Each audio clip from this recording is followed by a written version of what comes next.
If you're enjoying the stories of the past and the legends that shaped our world, make sure to subscribe and hit the bell so you never miss a new episode from Echoes of Empire. The sun rises slowly over the deserts of ancient Egypt, painting the sandstone temples and palace walls in shades of gold. In the heart of Thebes, where columns tower like forest trunks and statues gaze across eternity, the armies of Egypt prepare to move. Horses neigh, chariots creak under the weight of bronze and wood, soldiers adjust kilts and shields made of animal hide and carved wood. The air hums with tension.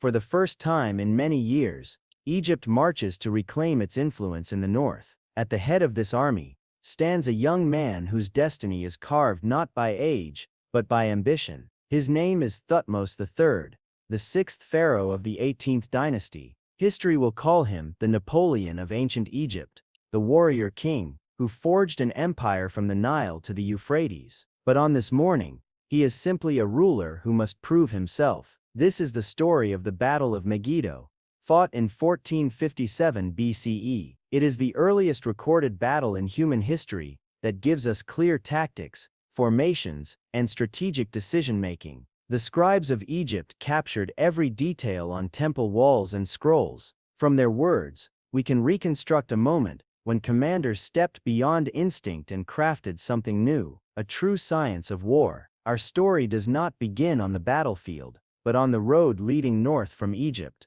Thutmose has inherited a fragile situation. During the long regency of Hatshepsut, Egypt's vassal states in Canaan and Syria grew restless. Coalitions formed among the city-states. The most powerful of them was Kadesh in the north, led by a prince who understood that Egypt's influence had weakened. Myrrh and copper, timber and trade routes, all hung in the balance. The Levant was the highway of empires. Whoever controlled it shaped the world. Now 23 rebel kings gather at a fortified city called Megiddo. This place will later give its name to Armageddon. It is a city perched at the crossroads of the ancient world. Whoever holds Megiddo controls the passage between Egypt and Mesopotamia. It is more than a strategic point. It is the heart of rebellion. Thutmose will not allow that heart to beat. The pharaoh gathers an army, estimated at between 10 and 20,000 men. Chariots race beside infantry. Archers march with curved bows of wood and horn. Shield bearers tighten ranks. Standard bearers hold aloft the falcon of Horus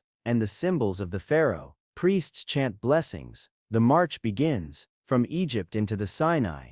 From the Sinai into Canaan. Dust rises under thousands of feet. Messengers gallop ahead. Scouts trace the enemy positions. Scribes record every movement. Step by step, the young king asserts his authority through presence alone. But the real test lies ahead, near the city of Aruna, where the road splits into 3 paths. One is wide and safe. One curves slightly farther west. The final path is narrow and dangerous, threading between ridges and steep rock. It is the most direct route to Megiddo, but also the easiest place for rebels to ambush the Egyptian army. Thutmose calls a council of generals. They advise caution. Use the wide road, they say. Move the army securely. Do not risk the narrow pass. They fear that the coalition of Canaanite kings waits ready to strike. One disaster could end the campaign before it begins. Thutmose listens, then he rejects their advice. He will take the dangerous middle road. The scribes record his reasoning. If he uses the predictable route, the enemy will meet him in force. If he moves through the narrow path, the rebels will not believe he would risk it. Surprise becomes his weapon. The pharaoh intends to arrive at Megiddo before the coalition has fully gathered. This is his first major command decision. It will define the battle. Dawn arrives. The army advances through the narrow pass. Soldiers move single file. Chariots must be walked by hand, their wheels inches from the cliffs. A single boulder could have crushed dozens. One ambush could have ended everything. But no ambush comes. Instead, the Egyptians emerge on the plains near Megiddo, with their entire army intact and ahead of schedule. Thutmose has outmaneuvered his enemies before the first arrow flies. The coalition forces are stunned. Their scouts expected Egypt to take the wide road. Now their formations must be assembled in haste. This is the second decisive factor of the battle. Thutmose has not just chosen a clever route,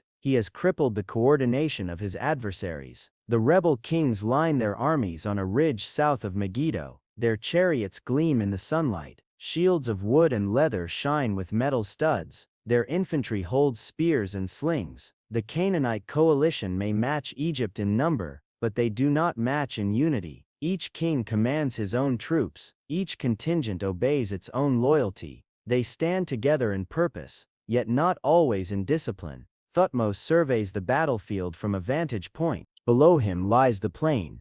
To the north stands the fortified city. To the south, the enemy line. The pharaoh's mind begins to arrange the battlefield like pieces on a board. He orders his right wing to sweep low across the field. His left wing will advance with the chariots.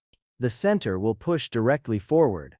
It is a classic pincer movement, centuries before the word would be invented. The trumpets sound. The drums thunder. The wings of the Egyptian army spread wide. Dust rises behind the charging chariots. Horses pull wooden frames armed with archers. The air fills with the whistle of arrows.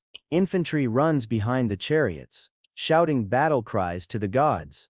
The Egyptians strike the coalition in 3 directions at once. The Canaanite coalition is overwhelmed. Their chariots attempt to countercharge but collide with the unexpected speed and force of the Egyptian attack. The left flank collapses first, then the right. In minutes the once orderly line becomes a chaotic mass of men retreating back toward Megiddo. The rebels break. They flee northward, hoping to reach the safety of the city walls. But they make a crucial mistake. In their panic they abandon their chariots at the city gate. The narrow entrance becomes jammed with wagons and fleeing soldiers. Dozens climb over one another trying to squeeze through. Some fall, some drop weapons. Some are trampled by their own allies. This is the fate of a force caught between collapse and survival. Panic is more deadly than any arrow. Thutmose sees the gateway begin to choke. He urges his troops forward. His chariots crash into the rear of the fleeing rebels. His archers fire into the mass of enemy troops. Had the city fallen in that moment, Egypt might have taken victory in a single stroke. But as the chaotic wave of soldiers surges into Megiddo, the great wooden gates slam shut. The coalition leaders escape. Their armies, though wounded, are not destroyed. Egypt has won the field, but victory is incomplete. Now begins the next phase of ancient warfare. A siege.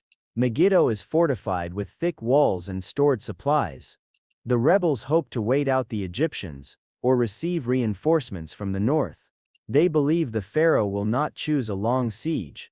They are wrong. Thutmose orders the city to be surrounded. He instructs his army to build a wooden enclosure around Megiddo. This will prevent anyone from entering or leaving. It is a bold move. Instead of trying to storm the walls, he creates a prison around the entire city. Egyptians call the enclosure the Thutmose Wall. It is one of the earliest recorded uses of a containment siege strategy. Days pass. Then weeks. The armies of Egypt wait, maintaining pressure. Supplies in Megiddo begin to run low. Desperation grows. Some attempt to escape at night, but are caught. Some scale down ropes from the walls only to be captured by patrols. Slowly the rebel coalition breaks. Starvation, fear, and isolation weaken their resolve. After 7 months the gates of Megiddo open. The rebel princes kneel before Thutmose. They bring tribute and gifts. The pharaoh spares their lives. He does not wish to destroy his vassals. He wishes to rule them. The Levant returns to the influence of Egypt. Trade routes open again. Tribute flows from Syria to the Nile. The young pharaoh becomes a conqueror. This is the essence of Megiddo. It was not simply the first recorded battle. It was a moment where strategy, speed, decision-making, and psychological warfare emerged as a unified art. Thutmose chose the dangerous road. He seized the initiative. He delivered the first blow before his enemies were ready. He transformed a battlefield victory into a long-term political triumph. The scribes who recorded this campaign understood its significance. They carved it into the temple of Karnak, ensuring the memory would not fade.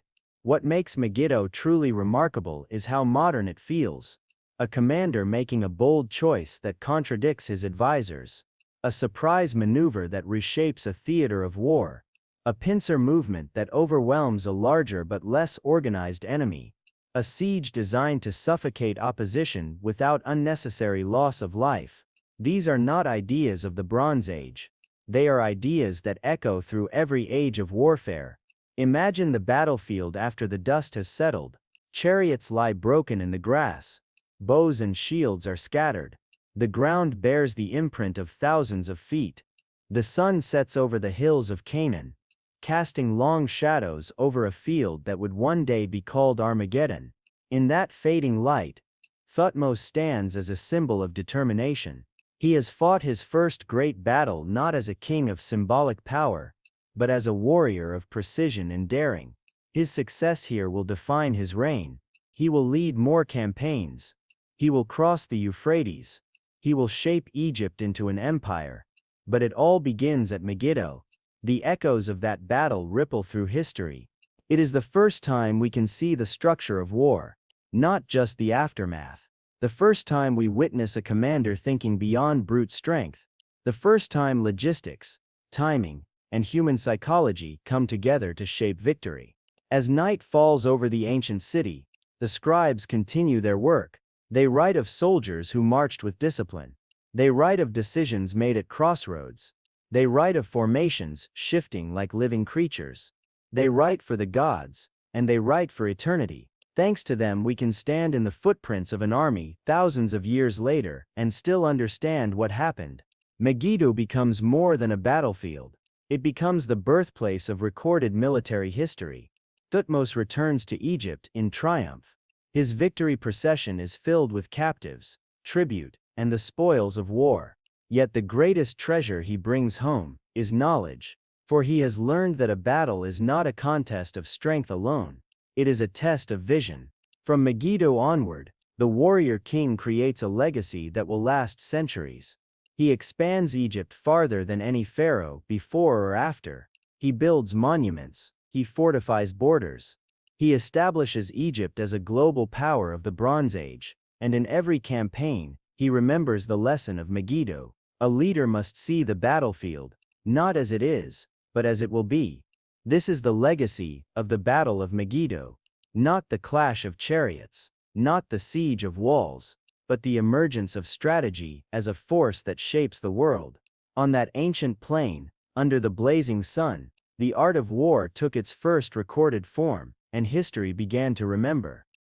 If you enjoyed this video, please give it a thumbs up. It really helps the channel. And don't forget to subscribe and hit the bell so you never miss a new episode from Echoes of Empire.